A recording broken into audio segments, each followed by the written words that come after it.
La Guardia Civil interroga en estos momentos a varias personas detenidas en las últimas horas en relación con el caso de las 3 niñas asesinadas en Alcácer, en Valencia.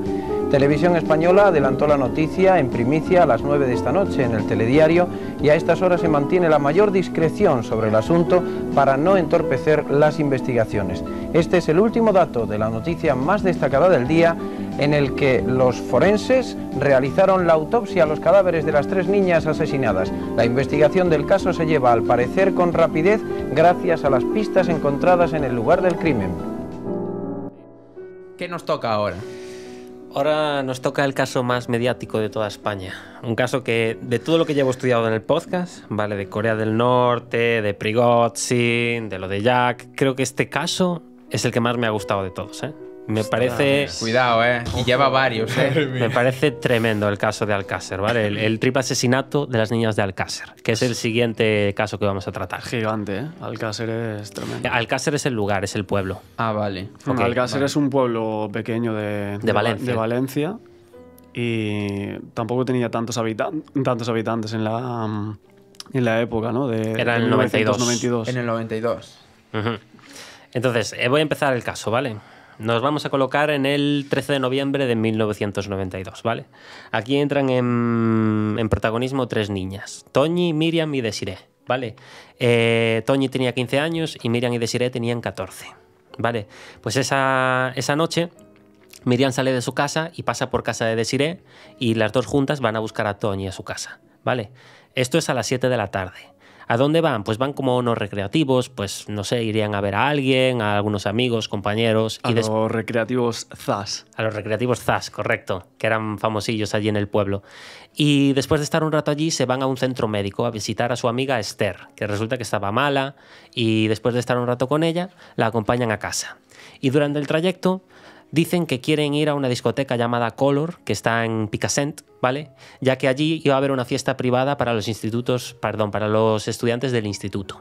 Pero ellas no tenían entrada, a pesar de que se la habían ofrecido. Ellas solamente iban a ir por allí para ver un poco cómo estaba el ambiente, un poco lo que se hace muchas veces hoy en día, de vas a un pub y quedas con la gente que hay fuera, porque dentro está petado. Vale. Entonces ellas iban allí solamente a ver quién estaba por las cercanías, un poco el ambiente por fuera. ¿Qué pasa? Suben a casa de Esther y por el teléfono de la madre Miriam llama a su madre y le dice si su padre las puede llevar a Color. Pero su padre se encontraba enfermo en la cama y no las podía llevar.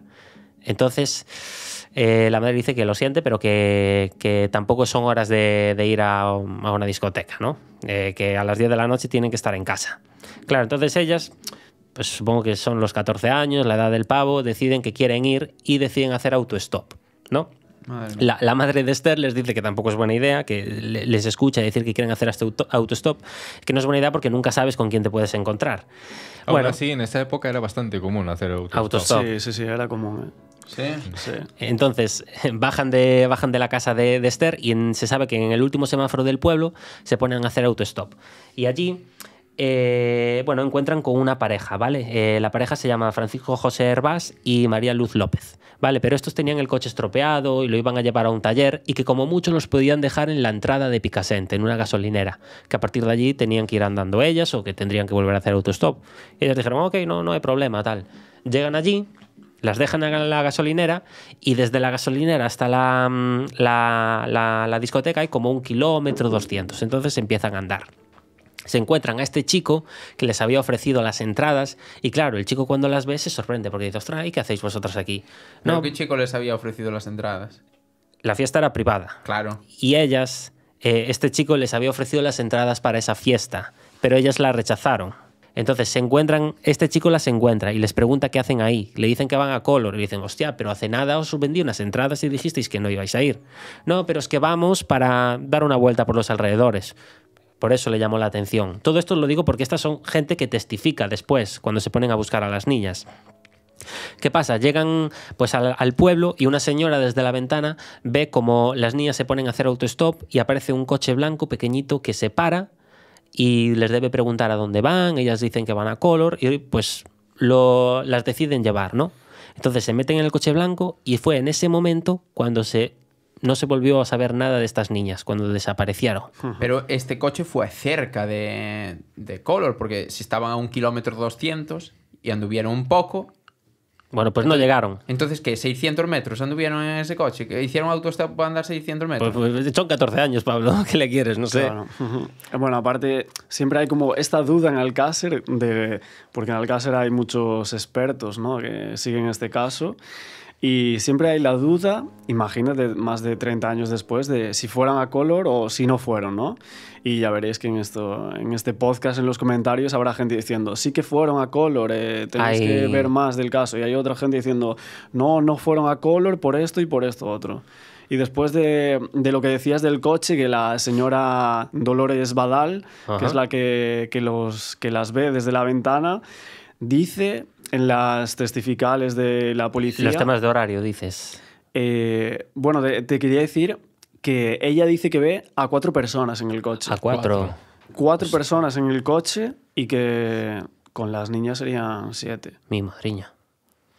Ostras. Madre mía.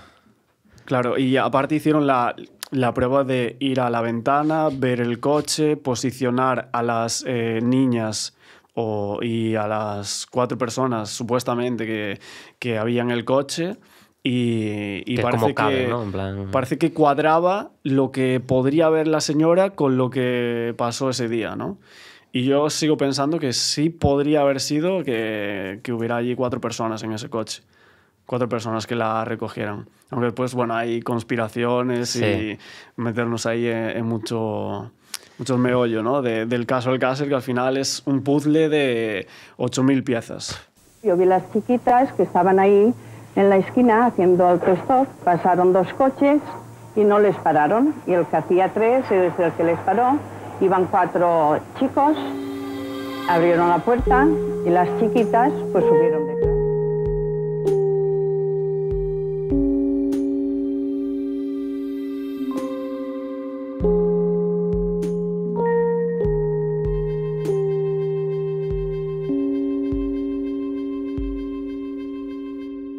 El 13 de noviembre se celebraba en la discoteca Color de Picassent una fiesta de instituto para recaudar fondos para un viaje de fin de curso.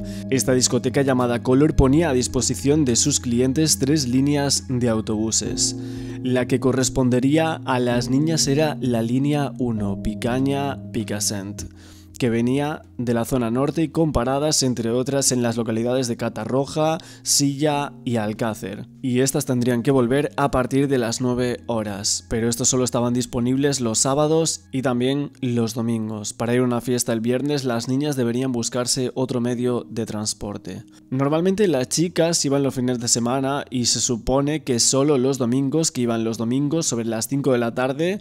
Esto declaró en el juicio don Fernando Gómez Moreno, el padre de Toñi, y Toñi estaba de vuelta a casa a las 10. En principio se decía que ir a la fiesta de instituto se salía de lo normal al ser un viernes, ya que necesitaban buscarse un medio de transporte, tanto de ida como de vuelta, porque los padres de Toñi y Miriam trabajaban los viernes y también necesitaban dinero para comprar las entradas y el permiso de sus padres. Sus padres no sabían nada y el viernes no tenían las entradas.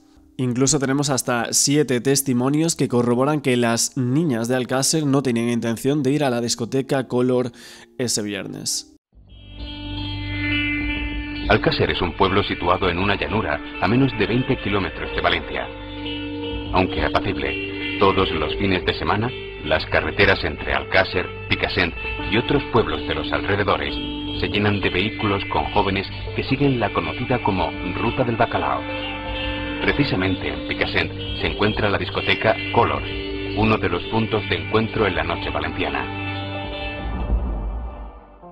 En el libro de Juan Ignacio Blanco, ¿Qué pasó en Alcácer?, en la página 16, se decía que es mentira lo que se ha dicho de que las niñas iban a una fiesta de instituto.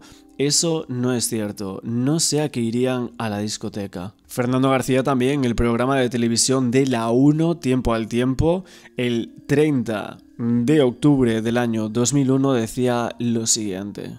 Sí, bueno, aquel día yo estaba trabajando y sería la 1 o por ahí, decidí marcharme a casa porque estaba en un proceso de inicio de gripe.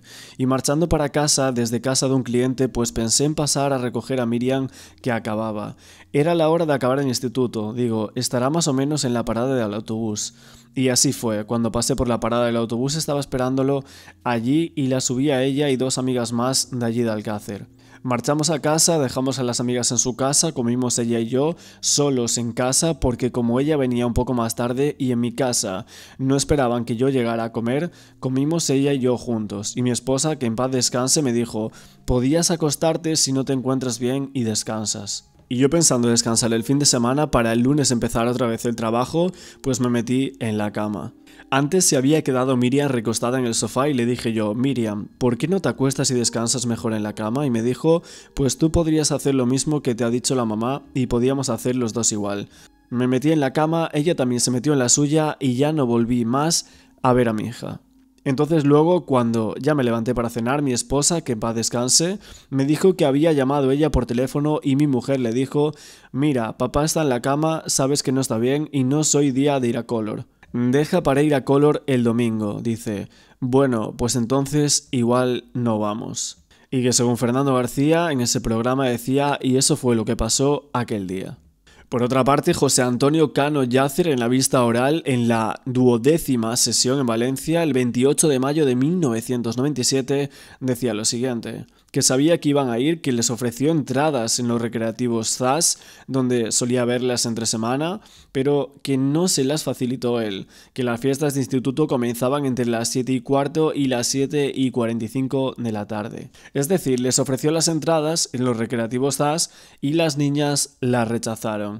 Y de esto lo raro es que se deduce que según Cano Llàcer querían ir a la fiesta, cuando vemos que las niñas habían rechazado las entradas.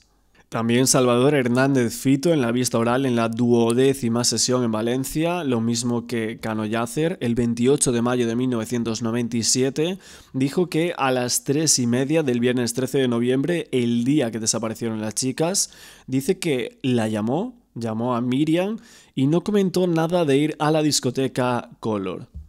El quinto testimonio sería de Francisco Antonio Soria Chabelí. En el sumario, en el folio 656, el del 20 de noviembre de 1992 en Picassent, dice que por la tarde del viernes 13, cuando desaparecieron las chicas, le preguntó a Desiree si venían a la discoteca Color y le contestó que no venían.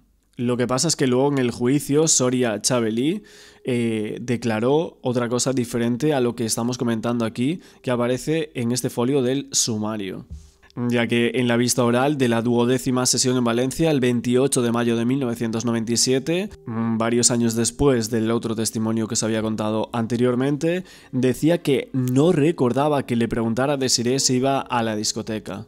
Y por último tenemos el testimonio de Toñi, una de las víctimas del triple crimen de Alcácer, ya que en un programa de radio musical el jueves 12 de noviembre de 1992 estaba diciendo que no sabía lo que iba a hacer el viernes. Sabemos que Toñi llama a Radio Énfasis, el 107.7 FM, el locutor era Miguel Monfort de Castelló, mejor conocido como el Monfi. Mucha gente comenta que si tú vas a ir a una discoteca, que ese plan lo tienes bastante claro y más un jueves que solo quedan 2 días. Además, esa discoteca tenía como una línea de buses, como os comentaba, que iba desde Alcácer hasta esa discoteca. Pero ese día la fiesta era privada, entre comillas, era una fiesta específicamente para un instituto. Un instituto al cual ninguna de las 3 chicas iba, ni tampoco Esther. Entonces mucha gente dice que no tiene sentido que quisieran ir a esa fiesta, una fiesta a la cual supuestamente no podrían entrar, además de que era a las 9:08 de la noche y Miriam tenía que estar en casa como muy tarde a las 9:30. Sabemos que el jueves 12 de noviembre de 1992, Toñi, una de las niñas de Alcácer, llamó a la radio. Quería pedir una canción y dedicársela a sus amigas Miriam y Desiree. La joven se mostraba contenta y con ganas de salir el fin de semana. Jamás sabría lo que iba a pasarle al día siguiente. 7 FM Stereo. Más gente a ese 126-0802. Buenas tardes. Hola. Hola, dime tu nombre. Toñi. Toñi, ¿desde dónde, Toñi? Desde Alcácer. Desde Alcácer. Toñi, ¿cómo llevas tú la tarde de jueves? Pues bien. ¿Ya tienes más o menos planteado lo que vas a hacer ya mañana? ¿Que va a empezar el fin de semana o qué? No sé. Aún no lo sabes, ¿no? No. El caso es que en casa no te vas a quedar. No, eso está claro. Eso está claro. Toñi, Sí. venga, ¿qué quieres escuchar? Pues el Peter Sealing, El Major Tom, sí. ¿no? ¿Y a quién se lo quieres dedicar? A Isabel, a Miriam, a Desi, Sí. Ana, Amaya, Marisa, Melina, Sí. Belén, Esther, Carmen y Cristina. ¿Te lo habías apuntado? Sí. Sí. Ah, yo es que digo, es que así de memoria yo no me sé tantos nombres de tantos amigos. Bueno, Oye. y a ti. Pues muchas gracias. Mira, por lo menos esta mañana se lo estaba comentando yo a mi novia, que no puede ser. Todo el mundo me dedica a temas menos ella. Oye, Toñi, Sí. muchas gracias por haber llamado y para ti va el Major Tom de Peter Sealing, ¿vale? Vale. Hasta luego y gracias. Hasta luego. Tenemos publicadas también en el diario El Levante, el Mercantil Valenciano, unas declaraciones publicadas el 29 de enero de 1993 sobre lo que Miriam le dijo el 13 de noviembre antes de marcharse a Fernando García Iborra, hermano de Miriam. Me voy un ratito con mis amigas. ¿Vas a ir a la discoteca? No, no tengo idea de ir a la discoteca. Luego me dijo adiós. Fue un adiós para siempre. Este testimonio también dicen que fue corroborado por doña Matilde Iborra, madre de Miriam y Fernando, en el libro Sin Piedad, de Fernando Martínez Laínez, en el que decían cómo quedarán en mis oídos repitiéndose hasta que se acabe todo las palabras que le dijiste ese viernes a tu hermano Fernando cuando él estaba haciendo los deberes y tú te marchabas. Yo oí muy bien cómo él te preguntaba si ya te marchabas y tú le dijiste que te ibas un ratito a los recreativos DAS con las amigas. Y cuando él te volvió a preguntar si ibas a la discoteca, tú le contestaste que no tenías idea de ir. Y luego le dijiste adiós y yo me quedé muy tranquila. Por otro lado, ya más adelante, en el año 2012, el 13 de noviembre del año 2012, que hicieron un programa en Telecinco y hablaba Julio Chanzá, concejal de Alcácer cuando desaparecieron las niñas. El entonces concejal y futuro alcalde comentaba que tenía una hija de 14 años que pertenecía a la misma falla que Miriam y habían quedado en verse la noche del 13 de noviembre, probablemente para probarse sus trajes de falleras, otro indicio de que Miriam no pensaba ir a Color. Bien, no saben ellas, no le saben sus padres y tampoco han comprado las entradas. ¿Lo sabe alguien? Por ejemplo, ¿alguna amiga? ¿Lo sabía, por ejemplo, su amiga Marisa? En el libro llamado Sin Piedad, de Fernando Martínez Laínez, en el capítulo llamado Marisa, en la página 74, este libro publicado en noviembre de 1993 decía lo siguiente: yo llegué de Valencia hacia las 8:15 y lo primero que hice fue llamar a Esther. ¿Esas están en tu casa?, le pregunté y me dijo, no, ya se han ido. Pues me voy a Zas a ver si están por ahí, dije yo, y cuando comprobé que tampoco estaban pensé, pues vale, y me vine a casa. Aquí tenemos otra testigo que tampoco lo sabía. Pregunta si están en casa de Esther porque las niñas no tenían planeado ir a la discoteca. Marisa no se fue a Color a ver si estaban, se fue a los recreativos ZAS y Esther, que como veremos dice tener una cierta convicción de que habían ido a Color, no le comenta nada a su amiga Marisa y la deja ir a ZAS a perder el tiempo. Pero luego esa noche Esther le confirma a Marisa que habían ido a Color. Si no lo sabía con seguridad a las 8:15 y tenía tantas dudas que no se lo dijo a Marisa cuando llegó de Valencia, ¿cómo se le pasan así las dudas y se lo confirma por la noche? Así que por el momento solo tenemos dos indicios de que fueran a Color, la declaración de Esther y la llamada de Miriam a su casa, a las 8 horas del día que desaparecieron y en la que habló con su madre doña Matilde Iborra para decirle, mamá, dile al papi que nos acerque a Color. Y ella le contesta que su padre estaba en la cama porque había venido algo griposo y además no era hora de ir a la discoteca. Efectivamente, no eran horas. Además, recordemos que Miriam le contesta a su madre, bueno, pues entonces igual no vamos. Su padre las puede llevar hasta allí. ¿Y por qué esta llamada no aparece, según los oyentes, en el juicio ni en el sumario? ¿Qué pasa con esa llamada de Miriam a su madre? Pues mira, yendo por detrás, contestándote, no aparece en el sumario porque, como te he dicho, ninguna de las actuaciones realizadas por la Guardia Civil en los 75 días que duró la búsqueda aparecen en el sumario.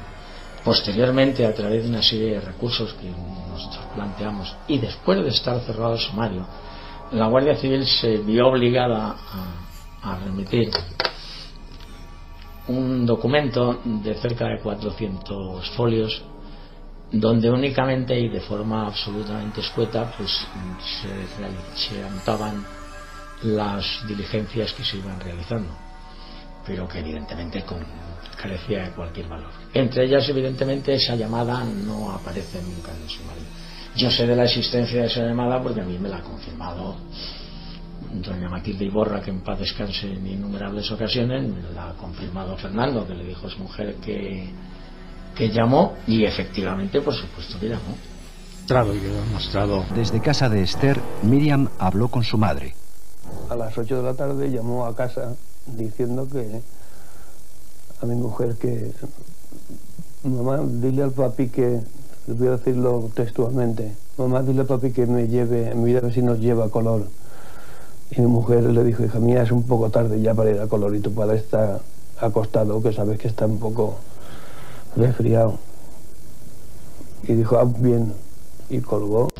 Esta llamada es increíble que no fue comprobada en la investigación ni se menciona para nada en el sumario. Al día siguiente de la desaparición de las niñas, Fernando García, padre de Miriam, se presentó en el puesto de la Guardia Civil de Picassent para presentar la correspondiente denuncia. Fernando García, atormentado por el dolor mientras abandonaba el cuartel de la Guardia Civil, no dejaba de repetir: es mentira lo que se ha dicho de que las niñas iban a una fiesta del instituto, eso no es cierto, no sea que irían a la discoteca. Matilde interrumpió para apoyar lo que su marido decía. A las 8 de la noche me llamó mi hija diciéndome: mamá, dile al papi que nos acerque a Color, y yo le contesté que su padre estaba en la cama porque había venido algo de griposo y además no era hora de ir a la discoteca. Y después no he vuelto a saber nada de ella. Yo no sé si irían a la discoteca, pero a la fiesta no, porque sabía que tenía que estar temprano en casa. Como os decía, esta llamada de Miriam junto con la declaración de Esther son los dos únicos indicios que nos hacen pensar que las niñas habían cambiado de opinión e iban a ir a Color. Pero, ¿llamó realmente Miriam a su madre? En el libro de Oleaque, llamado Desde la Tiniebla, al principio del libro, en el capítulo 2, dice lo siguiente: ese mismo viernes 13, Miriam, poco después de las 2, nada más terminar sus clases, esperaba el autobús de vuelta al Alcácer en la parada de Catarroja. Allí vio a su padre. Fernando García había estado trabajando en Valencia cuando empezó a encontrarse enfermo por la gripe. Había decidido volverse a casa en el trayecto y podría recoger en el coche a su hija. Le venía de paso. El padre recogió en su coche a Miriam y a unas compañeras que esperaban con ella. Las llevó a sus domicilios y después Miriam y Fernando llegaron a casa, un piso muy iluminado en la zona acomodada del pueblo, comieron y la madre de Miriam recomendó a su marido que se metiera en la cama. Fernando recordaba que había sido la única vez en la vida que se había quedado en casa sin ir a trabajar. Si esto es cierto, es evidente que Miriam ya sabía que su padre estaba enfermo. Imaginemos la conversación a la puerta del instituto o en la propia parada del bus. Miriam, sorprendida porque su padre la estaba esperando, le habría preguntado qué hacía allí y don Fernando le habría aclarado que estaba fatal y en lugar de quedarse trabajando en Valencia, habría decidido volver al Alcácer y de paso recogerla. Algunas personas teorizan con que esa llamada a la madre, doña Matilde Iborra Martínez, madre de Miriam, a las 8 horas de aquel viernes 13, diciendo: mamá, dile al papi que nos acerque a Color, podría no haber sido Miriam. Estas teorías comentan que podrían haberse conseguido gracias a esa llamada una coartada entre las 7 horas y las 8 horas de la tarde, un intervalo en el que se piensa que es realmente cuando desaparecieron las niñas. Si Miriam era consciente de que su padre estaba enfermo y aún así llamó, ¿fue por iniciativa propia o porque alguien se lo sugirió? Seguramente Miriam había comentado de pasada que su padre estaba enfermo. El hecho de llamar a su padre para preguntarle si las podía acercar a Color le habría servido a alguien de confirmación de que Fernando García seguía mal y no iba a ser un problema. Había luz verde para llevar a cabo el plan y además la llamada cumpliría una segunda función: desviar la atención del verdadero destino de las niñas. Todos pensarían que iban a ir a Color cuando en realidad no era así. Fernando recogió a su hija y comió con ella el 13 de noviembre, con lo que nos queda claro que Miriam sabía dos cosas, que su padre estaba enfermo y que se había metido en la cama. El segundo factor crítico referente a la supuesta llamada de Miriam es que no figura en el sumario del caso Alcácer y por tanto jamás se ha hecho gestión alguna, al menos de manera oficial, al respecto con esta llamada. ¿Hubo o no llamada de Miriam aquella tarde del 13 de noviembre de 1992? Fernando García dice que sí, pero el sumario ignora el hecho. ¿Qué debería haber desencadenado de forma automática una diligencia para saber a qué hora exacta se había hecho la llamada y desde qué lugar se había realizado? Pero en realidad, ¿mantuvo Fernando García siempre esa versión de la llamada? Pues parece que no, ya que en una entrevista realizada por Cambio 16 titulada Interior teme desenmascarar la trama, publicada el lunes 21 de abril de 1997, 4 años y medio antes del programa Tiempo al Tiempo, Fernando había desvelado otra verdad. El presentador le pregunta qué cree que ocurrió realmente y decía: a las chicas les convencen para ir a una casa grande donde había una fiesta. A lo que el presentador dice: ¿cuántas personas cree que habría en la fiesta? Y Fernando contesta: eso sería mucho conjeturar. He oído comentarios de que son personas que hacen este tipo de cosas de sexo y de sangre, y que son mucha gente. Hay mucha gente que dice que esa llamada sí que tuvo que existir, pero que lo raro es que no parezca reflejada en el sumario ni que se hiciese alusión a la misma durante el juicio. En realidad resulta bastante importante conocer los detalles de la última vez que uno de los padres de una de las niñas de Alcácer habla con su hija.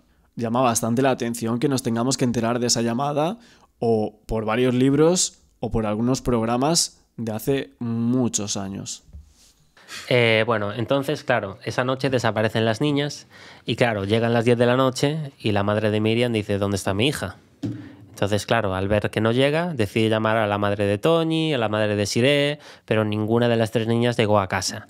Y entonces es en ese momento cuando la madre de Miriam le dice a la madre de Siré que cree que podrían haber ido a Color. ¿Por qué? Porque hace unas horas, desde la casa de Esther, Miriam había llamado para ver si podía llevar, si su padre la podía llevar a Color. Entonces eso es lo que suponen. ¿Qué pasa? Bueno, llega a la 1 de la mañana, bajan todas, bueno, siguen llamando a vecinos, pero nadie encuentra a las niñas. Se ponen a la 1 de la mañana delante del ayuntamiento, empiezan a investigar por el pueblo, por las cercanías, van hasta Color y resulta que las niñas nunca estuvieron en Color, no aparecieron, bueno, es lo que dices tú antes, nunca estuvieron en Color, sí. A lo mejor nunca fueron, tal. Entonces, esa mañana van a la comisaría de Picassent y ponen la denuncia de la desaparición de las niñas, pero vuelve a estar el tema de que no pasan las 48 horas, tal, pero al final acaban poniendo la denuncia, ¿no? Y entonces empiezan a difundir todo el tema de la búsqueda con carteles e incluso llegan a recurrir a medios televisivos. Hay dos programas, uno se llama ¿Quién sabe dónde? ¿Vale? Que este justo trataba el tema de personas desaparecidas y otro era De tú a tú. Vale, y estos con Paco Lobatón, que era el presentador, ¿no? Que fue como muy conocido ese programa, y después la otra fue Nieves Herrero, que le cayeron muchísimos palos por ese programa y fue criticado muchísimos años. ¿Pero más. por qué? ¿Por qué lo criticaban? Por hacer de un crimen y una desaparición de unas niñas, pues un espectáculo, ¿no? Vale. Entonces, gracias a estos medios, ¿no? Gracias a estos programas de televisión, toda España empieza a saber del caso de Alcácer, de las tres niñas, y empiezan a apoyar a la familia, policías de varias comunidades se empiezan a meter dentro del caso, y empieza básicamente toda España a ponerse de acuerdo para encontrar a estas niñas. Entonces, nos vamos a parar en el miércoles 23 de enero de 1993, ¿vale? 1993, ya terminó el año y todo. ¿Vale? ¿Qué pasa el miércoles 23 de enero? Dos colmeneros, ¿vale? Que se encuentran en una zona de la Romana, ¿vale? Que está, tengo aquí anotado que está en Tous, bueno, está a unos cuantos kilómetros de Alcácer. Un paraje abandonado. De hecho, a muchísimos kilómetros de... Escuché que hasta era como un pantano o algo así. Sí, el pantano de Tous, que está ahí, sí. Entonces, claro, estos dos colmeneros pues estaban por la mañana e iban a empezar a trabajar, pero deciden aplazar un poco el trabajo hasta que salga un poco más el sol, porque así les es más cómodo trabajar el tema de las abejas, y entonces uno de ellos se pone a dar una vuelta, ¿no? por el terreno, mientras el otro estaba esperando. Y cuando se pone a dar una vuelta, acaba encontrando como una zona con tierra movida, y cuando llega allí ve algo que le llama demasiado la atención. De hecho, no se cree lo que ve. Entonces vuelve y llama a su compañero para que vaya allí. Y cuando llegan, efectivamente, habían encontrado el trozo de una mano. Una mano cortada. Y tenía como un reloj. Un reloj en la muñeca, ¿no? Entonces, claro, al encontrar eso dicen, hostia, ¿cómo ha acabado esto aquí? Bajan a la comisaría, pero claro, solamente estaba el guardia de turno. Todos estaban fuera tratando el tema de Alcácer o tratando... Lo primero que dicen es una mano de hombre. Una mano de hombre. Eso es lo que dice el señor. Oh, pues una mano de hombre. Grande, entonces, me imagino. Eso es lo... Bueno, al final la es impresión, un cadáver, el momento, sí, claro, la no te das impresión. cuenta. Y de ahí surgió la teoría esta de la conspiración de que sí que era la mano de un hombre y era la del después presunto Antonio Anglés, que fue el fugitivo, ¿no? Sí. Surgió como esa teoría. Ostras. Yo voy a contar la historia oficial, Vale, Luego sí, nos vamos sí, a meter sí. en todos estos temas de teorías. Claro, estos dos colmenares encuentran esta mano, se dirigen a la comisaría y después de un rato acaban llegando dos personas que son altos cargos. No sé si uno era un comandante, que van con ellos hasta esta zona. Y resulta que ven la mano allí y empiezan a explorar un poco más por las cercanías y acaban encontrando pues ropa, 3 cinturones, una chaqueta, una camiseta con piedras dentro. Había de todo allí, ¿eh? Uh-huh. Era eso... Entonces, al ver eso, una de las personas que fue con ellos dijo, ya sé qué pasó aquí están las 3 niñas. Ya empezó a presuponer eso, entonces empezaron a cavar. Y después de estar un rato cavando, acabaron encontrando el cuerpo de las 3 niñas. Los cuerpos estaban desastrosos. Después los metieron en sacos y los llevaron al Instituto Forense de Valencia. Y aquí es lo que os dije antes. Yo de la autopsia no miré mucho, pero sé que, por ejemplo, todas las niñas tenían un disparo en la cabeza, a 2 de ellas les faltaba una mano, tenían como la piel en carne viva, porque parece que también incluso hubo animales que a lo mejor interfirieron en la escena. Una vez muertas, tenían la columna vertebral destrozada, incluso leí que cuando levantaron a una de ellas se le cayó la cabeza, o sea, un Cristo. Bueno, es que lo que le hicieron a esas niñas eso no tiene nombre, no tiene nombre ni perdón, porque es que las torturas a las que sometieron a esas niñas, sí. Aparte de ser cosas de asesinos ya... perturbados y mentes ya perturbadas a un alto nivel, o sea, no es un asesino cualquiera, no es una persona que comete un delito y un día va a delinquir y hace eso, ¿sabes? Es una persona que no está bien de la cabeza. Ahí yo creo que actuaron personas que actuaban en grupos, seguramente. Claro, porque aparte cogieron a 3 niñas al mismo tiempo. Claro. Y que en realidad yo pienso que también quería una cuarta, que era Esther. Esther, ¿crees que Esther también está? Pero... Yo creo que se fijaron, además, en el grupo, la teoría esa de que se fijaron en el grupo, ¿no? Y la del grupo en realidad era Esther, pero ese día pues tuvo la suerte de no ir con ellas de o no algo. Ir porque tenía fiebre, ¿no? Si no me sí, equivoco. estaba mal, había ido al centro médico. Iban por 4 chicas, ¿no? Al final eran 4 los que se subieron al coche, al Seat blanco. Opel. Yo leí que era un Opel. Corsa blanco. Y eran 4 personas y querían a 4 chicas, ¿no? Es interesante eso que dices de que eso. querían a 4 chicas, porque yo más adelante, comentaré una cosa del Antonio Anglés, que después me dirá si es cierta o no. Pero voy a seguir con la historia, ¿vale? Este señor aún no hablasteis. Aún no habló. Voy a comentar una cosita claro, más, ¿vale? Una cosita más que a mí me parece súper extraña. Y es que también cuando se empezó a encontrar la ropa, se encontraron trozos de papel como rotos. Y resulta que era un volante médico. A unos metros. Sí. Y en el volante médico aparecía un nombre, que era Enrique Anglés. Y por encima aparecía la dirección. Entonces, la policía va a esa dirección. Entonces petan a la puerta y no abre nadie, pero sin embargo escuchan que hay movimiento dentro y al cabo de un rato acaba abriendo y acaba entrando Enrique Anglés, lo arrestan por supuesta relación con el asesinato de las 3 niñas, se ponen a inspeccionar la casa y dentro de la casa también estaba la madre, la hermana, el novio de la hermana y resulta que también estaba una persona llamada Antonio Anglés, pero esta se había escapado antes, había trancado la puerta, había abierto la ventana y se había escapado en aquel momento, antes de entrar la policía, por tanto ya no estaba allí. Pero lo que pasó es que durante la investigación que estaban haciendo en la casa salta el contestador de la hermana, que se llama Kelly, ¿vale? Y os voy a leer el mensaje que se grabó, ¿vale? El de los Kellogg's, ¿no? El de los Kellogg's, que dice así: Kelly, soy yo, Rubén. Cuando vengas le dices al rubio que traiga una maleta, un plato de la moto, los 2 sacos de dormir, los Kellogg's y la leche que está encima de la nevera. Vale, lo del rubio, para poner un poco en contexto, es a la persona que condenaron y que era el mote que tenía. El rubio era... El Miguel, ¿no? Miguel Ricard. Vale. Cuando vengas le dices al rubio que vaya a donde está el plato y la maneta de la moto y que traiga los 2 sacos de dormir y los Kellogg's y la leche que está encima de la nevera, ¿sabes? Y eso, cuanto antes posible. Neusa no reconoce a nadie. Lo reconozco, no. A ninguno de sus hijos. Ni por asomo se puede parecer a alguna voz que usted recuerda a alguno de sus hijos. No, no. Bueno, no vamos a entrar más sobre esa voz porque ayer ya hablamos sobre ello. No corresponde lo que dice esa voz con el texto que hay dentro del sumario. Puede ser también un error de transcripción, pero bueno, el caso es que... Y esto de Rubén tiene relación después porque Seika Antonio se estaba haciendo pasar por muchas personas.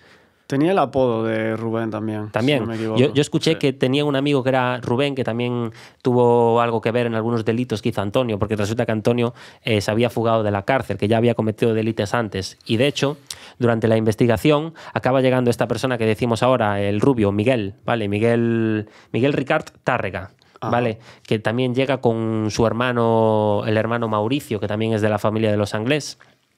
Y bueno, llevan a Miguel al interrogatorio y de hecho cuando llega Miguel piensa que la policía llegó para llevarse a Antonio, porque es lo que os dije antes, como que lo estaban buscando y que es... Claro, es curioso como esa entrada de Miguel Ricard allí a la casa de los Anglés, ver a la policía y él con unas naranjas, que lo también cuenta llevar a unas naranjas. En la entrevista lleva ahí las naranjas, tal, todo tranquilo y ya después lo pillan ahí. Sí, no, Miguel es muy importante en este caso, ¿eh? Se lo llevan a comisaría, lo empiezan a interrogar, no solo lo llevan a él, llevan a Enrique, llevan a Kelly, pero yo os voy a comentar lo que pasó con Miguel, ¿vale? Cuando le mandan declarar, cuando le da la primera declaración, bueno, no anoté lo que dice, pero se sabe que, bueno, que Antonio se hacía pasar por otras personas. Antonio es el inglés. Antonio Anglés, que también era peligroso, que una vez ató a una mujer en un poste y le empezó a dar palizas. A Nuria Pera. A Nuria. Nuria Pera era, sí. Oficialmente, Miguel Ricard Tárrega, antes de ser Nuria Pera Mateu. Esto fue realizado por Antonio Anglés el 8 de enero de 1990.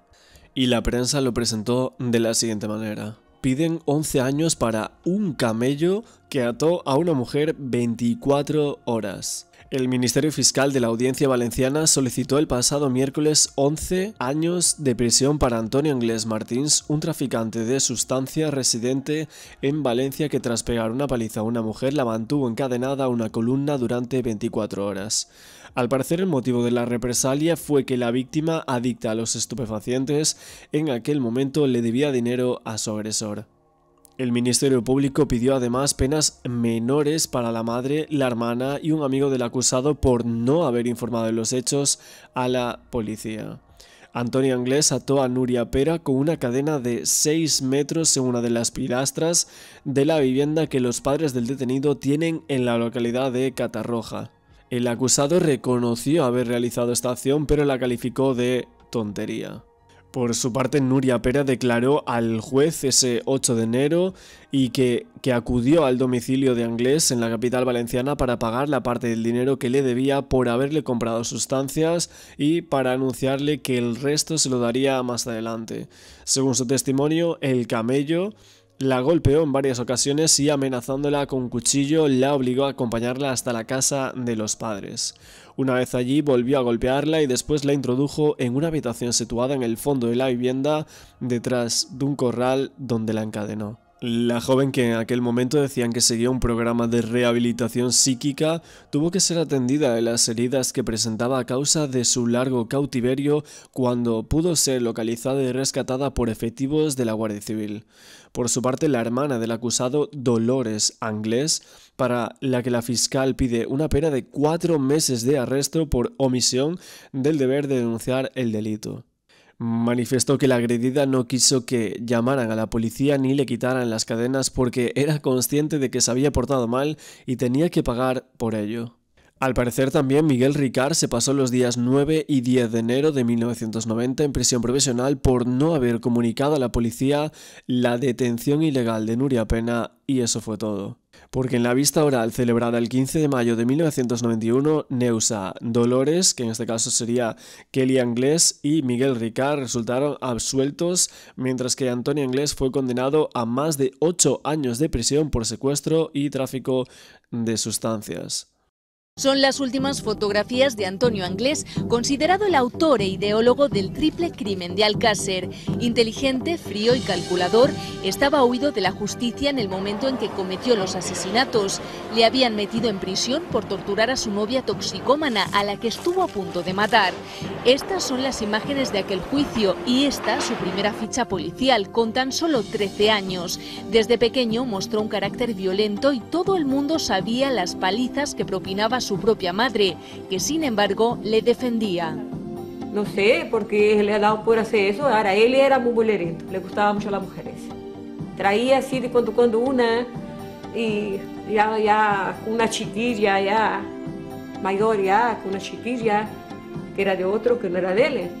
Y siempre le gustó, ¿sabe?, el sexo. El día de su detención, Antonio logró huir. Aprovechó el arresto de su hermano Enrique, que después resultó ser inocente, para saltar por una ventana. Yo no lo sé, pero si ha sido él, eso es una canalla, una atrocidad que ha cometido.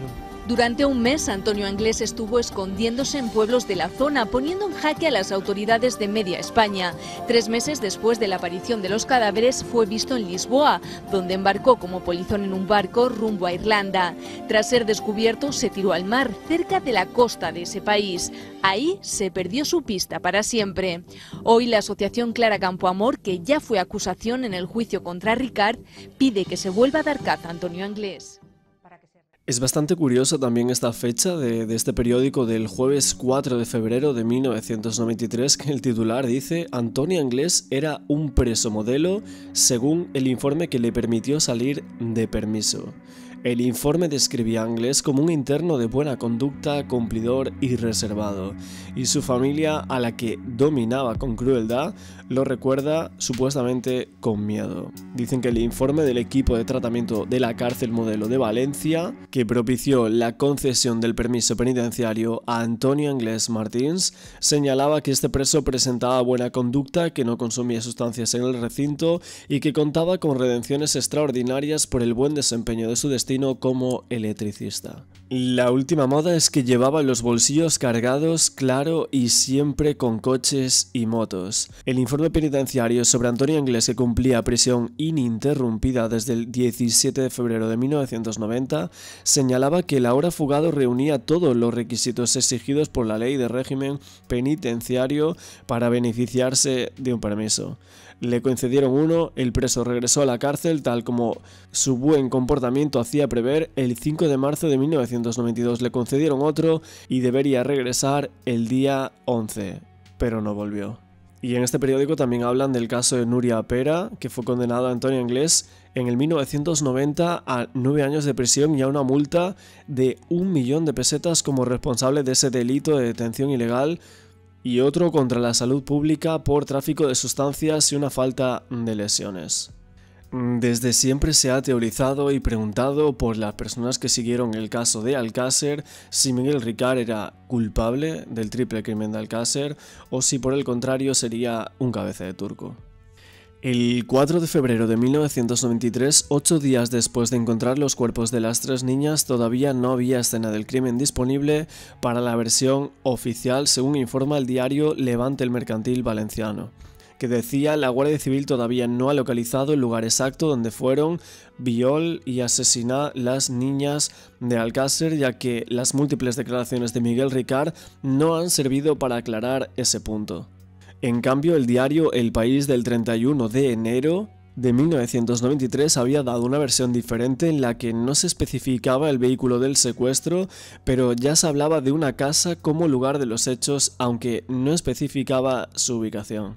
Pero es que el caso Alcácer también es un lío de vehículos: el Seat Ronda dorado, el Ford Orión blanco de 4 puertas de Airbus, las furgonetas Nissan Trade y Renault Trafic de color, Y muchos dicen que el Seat Ronda azul y el Opel Corsa blanco de Ricard. Según Miguel Ricard, manifestaría en la vista oral que el Opel Corsa V7757 estaba puesto a su nombre porque se lo habían pedido Antonio y Mauricio Anglés, que lo habían comprado con el dinero obtenido en un robo en Villar del Arzobispo, y en cuanto al Seat Ronda, este era propiedad de Antonio Anglés, que lo había comprado utilizando el documento de identidad de un tal Francisco Partera Zafra. 29 de enero de 1993, Miguel Ricard hacía una ampliación de su declaración. Lo primero es que así ahora tenemos horario, decía que era a las 8 de la tarde. Antonio y Miguel salen de la casa de Neusa y de los Anglés de Catarroja en dirección a Picassent. Esto cuadra más o menos con los testimonios de Herbás y de Cano Yacer.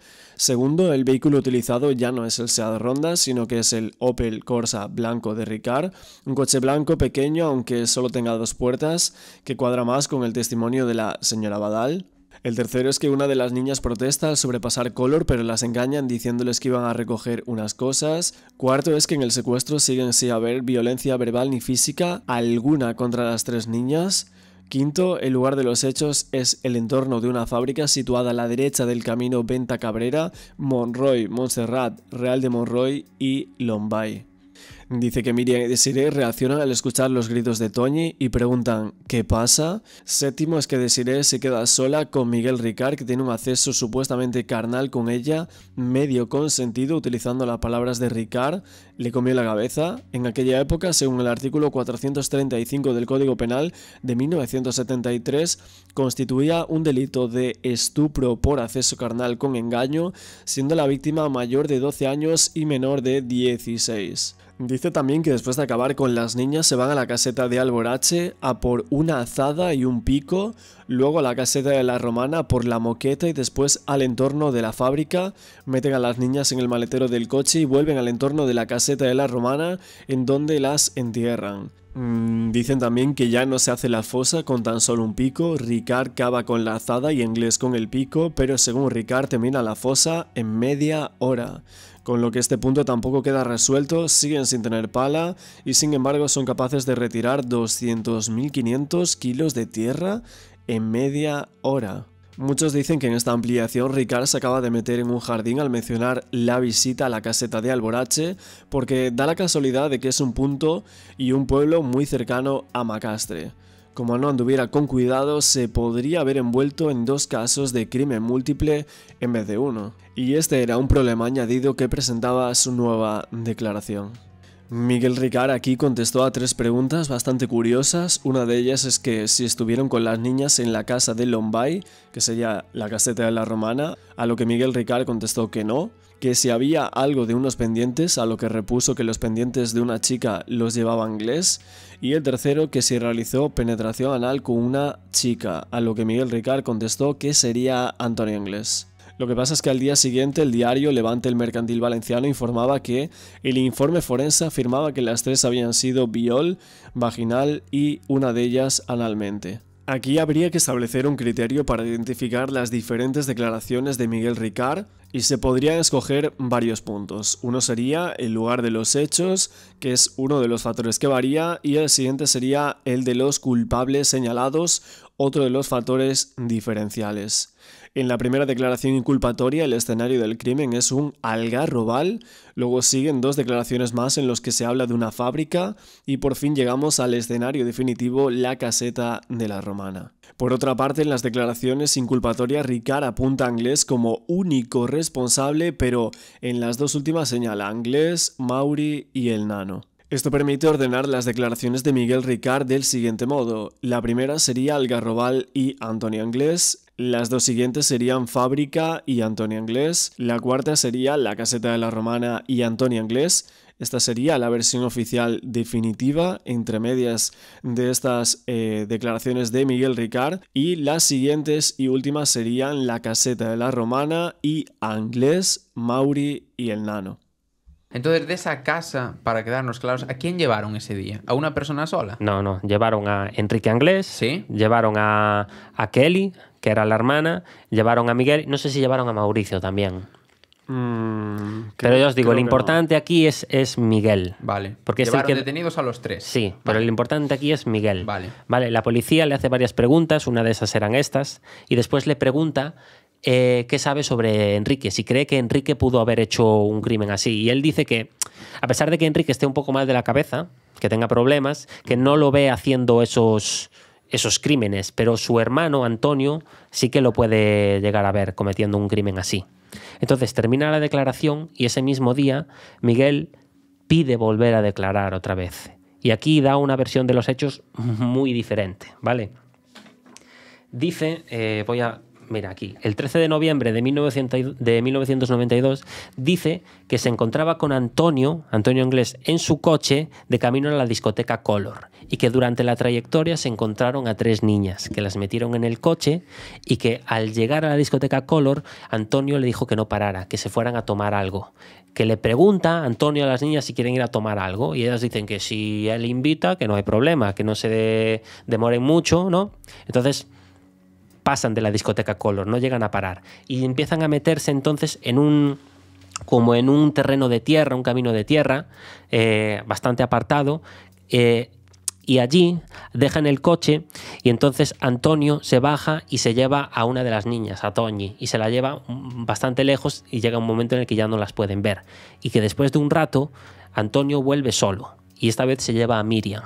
Y entonces Desiree pasa a sentarse en el asiento de copiloto, mantiene una conversación con Miguel, incluso Miguel llega a decir que tiene relaciones sexuales con ella en el coche. Después vuelve a llegar Antonio, otra vez solo, y se lleva a Desiree. Y que 20 minutos después de llevarse a Desiree escucha 3 disparos, con un intervalo de 5 segundos entre disparo. Y que después Antonio vuelve otra vez solo, y que le dice que como diga algo lo mata, básicamente. Cogen el coche, vuelven a su casa y ahí se acaba la declaración. Y a partir de aquí yo voy a ir avanzando. ¿Por qué? Porque a Miguel lo mandan declarar otra vez y cada vez va cambiando un poco la historia y va adecuándose un poco más a los hechos que se van encontrando por parte de la policía. Un poco la historia cada vez va teniendo más sentido. Entonces yo lo que voy a hacer es contaros la última versión, la que se encontró el 9 de febrero cuando Miguel ya estaba en prisión, ¿vale? Que lo mandaron volver a declarar. Y entonces la declaración, que se constó como oficial, esta última, dice lo siguiente. Antes del 13 de noviembre se sabía que Antonio Anglés se había fugado de la cárcel y que se estaba escondiendo en una caseta de Yombay, la caseta de Alborache, ¿vale? Que pasaba varios días allí. Bueno, también pasaba algún tiempo en casa de sus padres, pero que cuando necesita esconderse, que se iba allí. Entonces, llega el 13 de noviembre y ocurre lo que os conté antes. El tío vuelve a decir lo mismo, ¿no? Que salen por la noche, quedan para salir él y Antonio. Y Antonio le dice de ir a la discoteca Color porque sabe que allí va a haber algo de ambiente. Cogen el coche y durante el camino Miguel se fija que llevaba consigo, ¿vale? Antonio llevaba consigo un cuchillo lanzador. En otras versiones, en otras declaraciones decía que llevaba un arma, pero esta vez dice que llevaba un cuchillo lanzador, que lo llevaba muy a menudo con él encima. Llegan a Picassent, se encuentran a estas 3 niñas, las mandan subir en el coche. Ya, no voy a coger ni el papel porque ya me lo sé de memoria. Las mandan subir en el coche y se dirigen a Color, ¿no? Las niñas, al ver que estos llegan a Color, no paran. ¿Por qué? Porque Antonio le susurra en el oído a Miguel que no pare, que sigue, que van a tomar algo, como os dije antes. Correcto. Entonces, las niñas, al ver que no paran en Color, le preguntan, oye, ¿por qué no parasteis? Y entonces Antonio se da la vuelta y les dice, no os preocupéis, vamos a ir a buscar una cosa y luego volvemos. En este momento Miguel ya sospecha, porque dice, hostia, hace un segundo me acabas de decir que íbamos a tomar algo y ahora le acabas de decir que vamos a ir a buscar una cosa. ¿A qué estás jugando, no? Entonces, claro, las niñas, empieza a pasar el tiempo, el coche parece que se empieza a meter por terreno cada vez más oscuro y las niñas ya empiezan a sospechar y se ponen un poco ya protestonas. ¿Y qué hace Antonio? Se da la vuelta y le empieza a dar puñetazos en las caras a las 3 niñas, ensangrentándolas hasta que se callen y dejasen de llorar. Acaban llegando a la Romana, ¿no? Y allí las bajan del coche, las meten en una casa abandonada, las atan en un poste y a Toñi la tiran en un colchón y Antonio la empieza a violar. Vale, esto es curioso porque una de las cosas que vi de la autopsia es que dicen que Toñi murió virgen. Sí. aquí hay una cosa que no cuadra, ¿no? Con la versión oficial. La romana era donde se encontraron después los cuerpos enterrados. Sí, era ahí. Al lado, sí. Sí, en el pantano de Tous, ¿no? Sí, lo que dicen es que todo ocurrió en la caseta de la Romana, que era una caseta abandonada, que por aquellas fechas estaría un pelín mejor, y creo que incluso lo que es los hermanos Anglés y Miguel Ricard, que ya estaban por allí, merodeaban esa zona, ¿no? Era una zona que ellos concurrían realmente. Entonces, que se encontraran ese volante de Antonio Anglés, o sea, de Enrique Anglés allí, tampoco era algo tan extraño porque ellos ya merodeaban mucho lo que es esa zona, ¿no? Incluso había más cosas, había más objetos de ellos por allí. Sí, yo comenté estos así que encontré de ropa, los cinturones. Entonces... Vale, entonces dices que a Toñi la violó, pero dices que la autopsia... Después la autopsia dice que Toñi murió virgen. Pero bueno, también se encontraron dilataciones anales, por ejemplo. Entonces, a lo mejor no la violó de esa forma. Vale. Al acabar con Toñi, la ata y coge a Desiré y la tumba en el colchón. Pero esta vez no es él. Le dice a Miguel que lo haga él y que si no lo hace, lo mata. Miguel al principio no lo quiere hacer, pero con la presión de Antonio lo acaba haciendo. Después de acabar con Desiré, la atan y las dejan allí atadas. ¿Por qué? Porque se van a un bar a por un par de bocadillos. ¿Y la tercera? La tercera todavía no. ¿Cómo se llamaba la tercera? Miriam. Dejan a las 3 niñas allí atadas. Acabar con Toñi y con Desiré, se van a por unos bocadillos a un bar. Vale, eso es lo que encontré. El bar Parador. El bar Parador. En Catadau. Y al volver, se le comen allí los bocadillos, y al terminar con los bocadillos, entonces es cuando cogen a Miriam y terminan con Miriam de hacer eso, ¿vale? De hecho, también encontré que a Miriam no la ataron, la dejaron de pie, así atada, y se pusieron a dormir. Y que mientras estaban durmiendo, las niñas, pues imagino que con los nervios estaban un poco llorando, y a eso de las 5 de la mañana, Antonio se levanta, coge un palo y empieza a golpearlas para que se callaran. Y que baja como 10 minutos y vuelve con un arma, diciéndoles que esto va en serio, que se callen. Y deja el arma allí en el colchón y se vuelve a dormir, ¿no? Al día siguiente, cuando Miguel despierta, Antonio ya estaba despierto. Y de hecho, se había ido y no tardó como 3 o 4 horas en volver. Entonces Miguel quedó vigilando a las niñas diciéndole por favor que le dejaran ir, que no dirían nada, pero si lo hace, Antonio lo mata, que no puede cometer ese riesgo. Entonces, después de 3 horas, de 4 horas, Antonio vuelve. Cogen a las niñas y se van. Se van por donde se había ido Antonio y acaban llegando a un foso. Un foso que había cavado Antonio durante todas estas horas.